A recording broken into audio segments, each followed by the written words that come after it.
everyone, and everyone here at the Humboldt County Libraries as well as back home. I am Mark Castro, the Vice President, introducing someone that's actually one of my employees over at Cal Poly Humboldt. So Patrick is a historian as well as he's a lab director over at our archaeological firm. 50 census, only about a third of them would be remaining in the county by 1860. Laborers during this period are predominantly white American in the sense that how things worked is you had to know somebody to be able to acquire things like housing or job positions, or in the case of a tree faller, you had to have somebody you could rely on for your work. It took more than one person to do this job. If you didn't have someone that wasn't going to show up drunk to work, you weren't going to get your paycheck. And this sort of system of social relations at this time can be broadly understood as proprietary capitalism. Proprietary capitalism is a very large concept. Generally, I disconnected. Patrick, this might be a good time for just one question. Can the Humboldt Museum force to look at this equipment? Is that available to the public? That would be a question for Greg Collins at State Parks as far as what they're doing going forward with the collection. As my knowledge, it's still in storage at this point, but this is part of the interpretive work of figuring out what to do with it. So dominant system of social organization can be broadly understood as proprietary capitalism. Proprietary capitalism is a system where there is an individual at the head of a labor hierarchy, and these labor hierarchies are generally very localized. This has been associated with a system of labor relations, can be understood as paternalism. Paternalism emphasizes sort of the benevolence of the employer and emphasizes a sort of kinship relations between employer and employee. There are many examples of that locally. Mill at Falk. There have been several figures who have been critical of paternalism, such as labor historian of the 1970s, Eugene Genovese, who claimed that workers simply lacked the education to understand the depth of their exploitation in this context.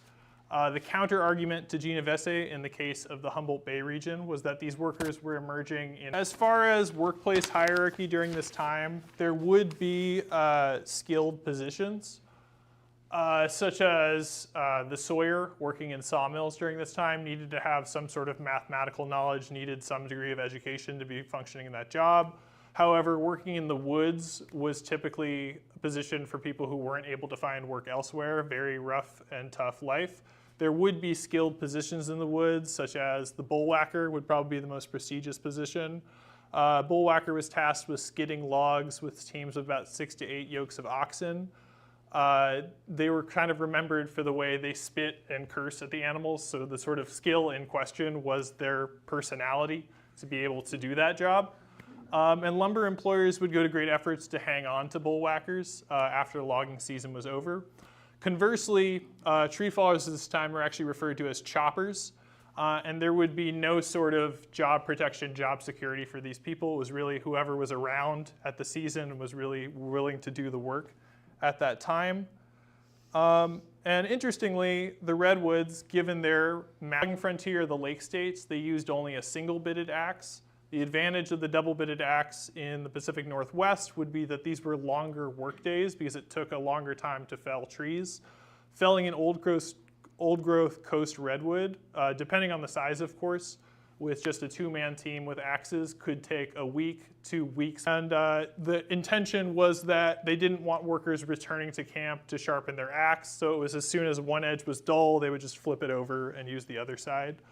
Additionally, it would have a longer handle than a typical axe, about 10 inches longer, about 42 inches. This was to deliver a wider swing with a heavier blow, with a heavier head that weighed at least in the tree so that they could fall it.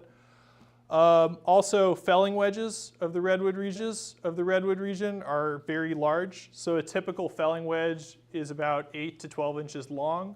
The average length of a felling wedge in the Fort Humboldt collection is 25 inches. They're also made of solid steel during this time.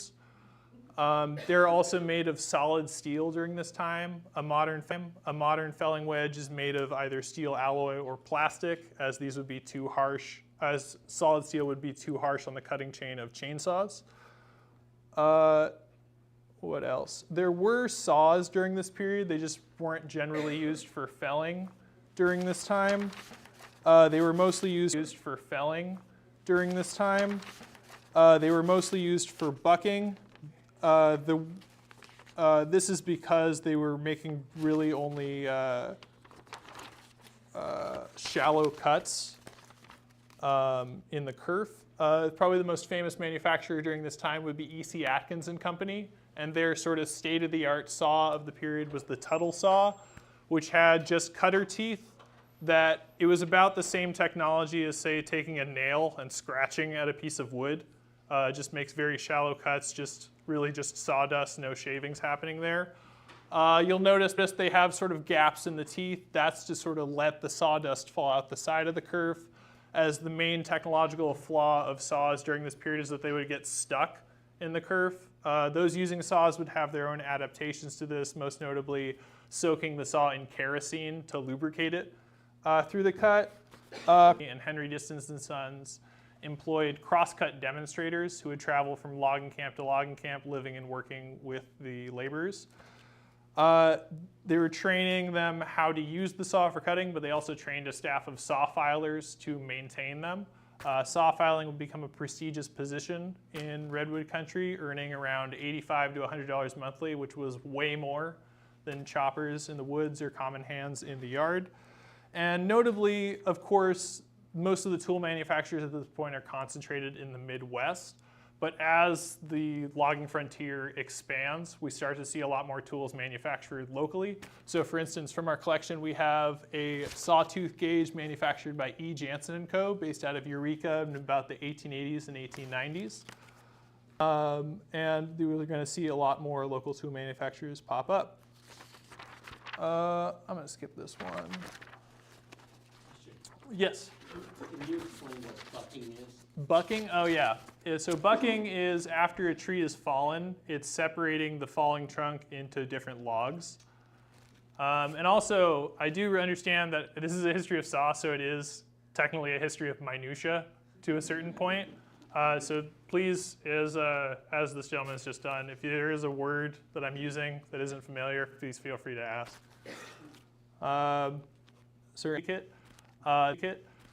They would be forcibly dissolved in the 1890s after it was revealed the scale and extent that they had exploited the law. However, ironically, the land that they seized would actually go to other large corporate firms in the area, and also other groups such as the Buffalo Syndicate, also East Coast investors, which would grow and evolve into the Pacific Lumber Company, which dominated redwoods through the 20th century, were also a major exploiter of this law. It was just that the majority of people that exploited it essentially went unpunished. The following year, 1879, we see the institution of the Humboldt Lumber Manufacturers Association. This is now a rival to, we see a rival emerge to the proprietary model called corporate capitalism. This organization would unite active lobbying power emerged as California saw pattern that featured 3 cutter teeth. Tooth. So this functioned with the cutter teeth putting pressure on the wood, similar to the Tuttle model, to create friction, and then followed by the raker tooth, which acted as like the blade of a hand plane to make a deeper cut into the woods. The significance of this invention is